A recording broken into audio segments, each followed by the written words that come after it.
इंदापूर तालुक्यातील छत्रपती सहकारी साखर कारखान्याच्या निवडणुकीसाठी आज मतदान पार पडतंय। उपमुख्यमंत्री अजित पवारांनीही कुटुंबासमवेत मतदानाचा हक्क बजावला। कारखान्याच्या 21 जागांसाठी आज मतदान पार पडतंय।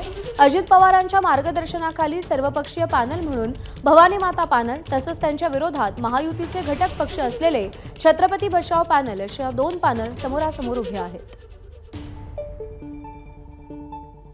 इंदापूर तालुक्यातील भवानीनगर येथील छत्रपती सहकारी साखर कारखान्याच्या निवडणुकीचं आज मतदान पार पडत आहे।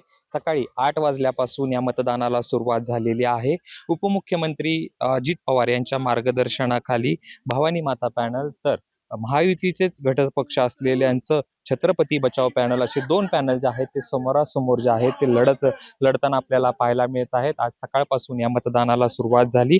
उपमुख्यमंत्री अजित पवारांनी या ठिकाणी येऊन आपला मतदानाचा हक्क बजावला।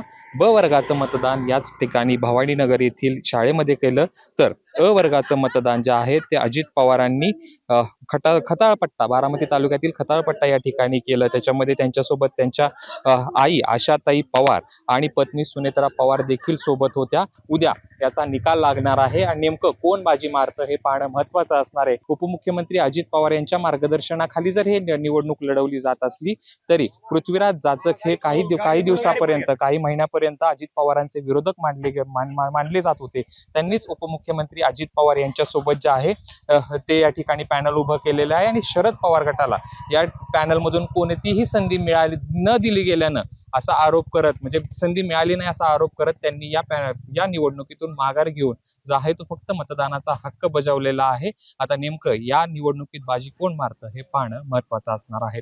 कॅमेरा पर्सन जीवन सह जयदीप भगत, एबीपी माझा, इंदापूर।